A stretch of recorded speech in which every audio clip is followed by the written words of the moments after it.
When viewed through that lens, this ending becomes a ray of hope in an otherwise rather bleak story, and not just because the 6 billion deaths that kick off the adventure are undone. Sure, humanity may fail to live up to their saviour's faith in the end, but it will be our failure to make. And at the end of the day, isn't that what SMT is all about?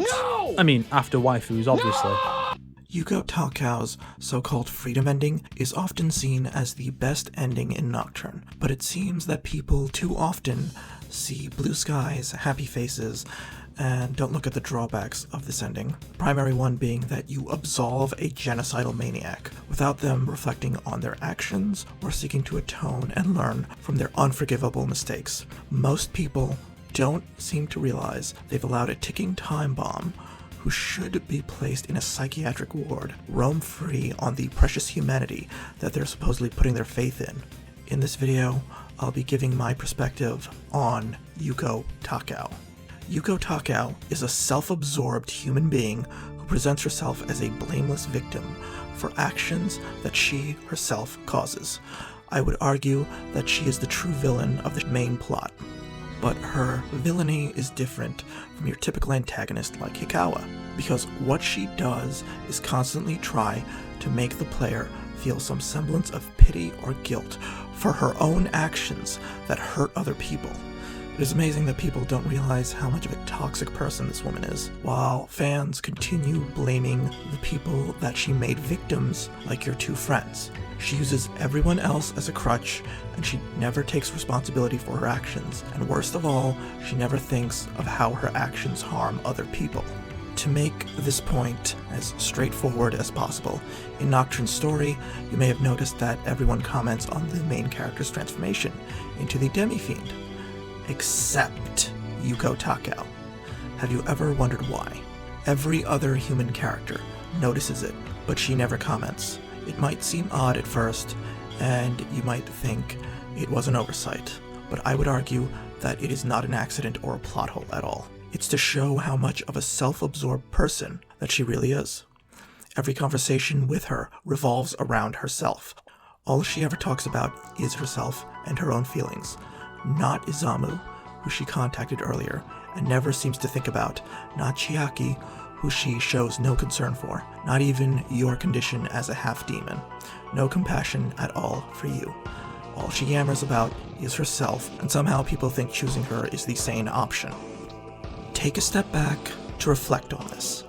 Think about what type of person could commit worldwide genocide and then only comment about how they were tricked while showing no concern for the young adults that she brought into the Vortex world to suffer.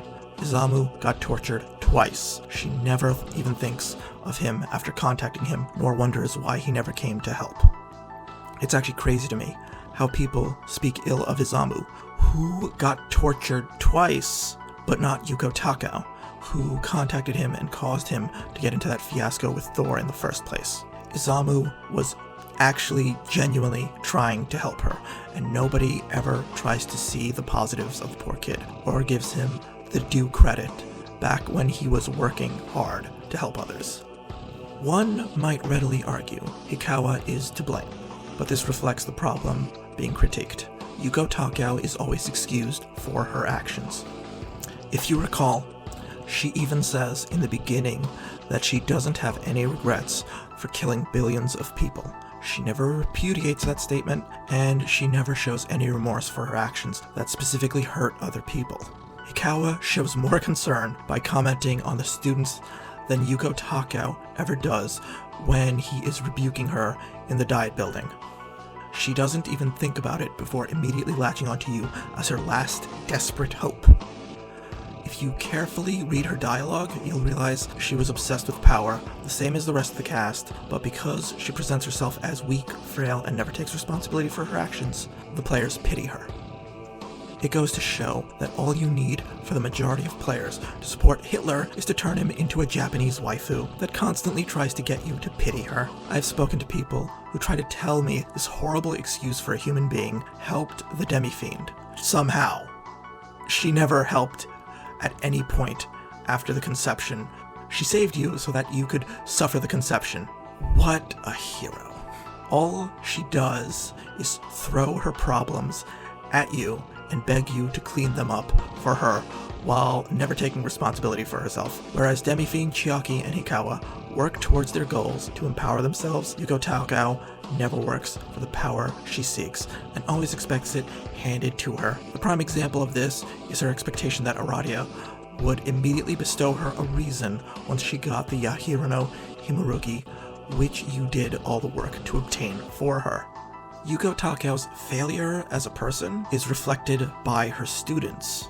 In fact, the most notorious actions of the students throughout the game reflect back on exactly what she herself did. Izamu and Yuko Takao both expect you to do all the work for them to get Magatsuhi. Izamu with the Pyramid Demons and Yuko Takao with the Yahiro no Himarugi that you fight against Sakahagi and his demon in Yoyugo Park to obtain. Chiaki and Yuko Takao both committed mass genocide. Chiaki on the town of Asakusa, and Yuko Takao on an entire planet. Yuko Takao and Demi-fiend were both manipulated. Takao by Hikawa to commit genocide on all of humanity, and Demi-fiend arguably by Lucifer in the True Demon ending route. While some claim that the True Demon ending doesn't reflect on the theme of freedom, I think far too many see a sunny background and blue skies in an ending and think that it is the best, while more thoughtful endings like the True Demon ending are seen as edgy because of memes. Joining Lucifer or the Reason sponsors may seem like you're being hooked by the nose, but they each ask you if this is what you really want to do, and they respect your autonomy. In particular, the Lady in Black always makes it clear that you should only join if you really wish to do it, and they will respect your decision not to. The freedom ending itself shows that they do indeed respect your freedom. The game never even refers to Demi-fiend as Lucifer's general. Throughout the True Demon route, the story seems to instead allude to Demi-fiend being Shin Megami Tensei's equivalent of an Antichrist figure. And I suppose you could argue that's fan theories, but the symbolism is clearly there.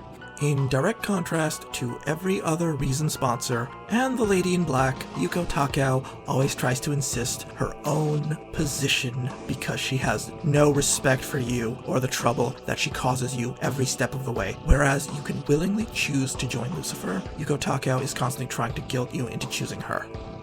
I would argue that the True Demon ending is the best ending to the story of Shin Megami Tensei 3 Nocturne, and made the most narrative sense. One of two zealous humans seeking to make their utopian worlds through the power of creation brings their own students into their deranged plans out of misplaced sentimentality, unaware that higher forces observe and take advantage of the situation. Demi-fiend goes on to reflect each of the three Reason endings through the True Demon ending by flipping their positive attributes and depicting their negative attributes. Chiaki's is the most straightforward, so there's not much needed to say there. Izamu wanted people to live only in their own worlds. Demi-fiend reflects this by killing everyone else and being the only person left alive, essentially creating a dead world with only him in it. Hikawa wanted a world of stillness, where greed, selfishness, and the flames of passion, often associated with life and living, are extinguished from the world. Demi-fiend does this by extinguishing rebirth and bringing the world itself to a permanent end, unable to be reborn ever again before journeying forward throughout the billions of Amala worlds to end the cosmic law and chaos wars. In effect, the True Demon ending reflects the negative repercussions of all the endings at once. Some might be confused why the player character would choose this, but it makes sense from a narrative point of view.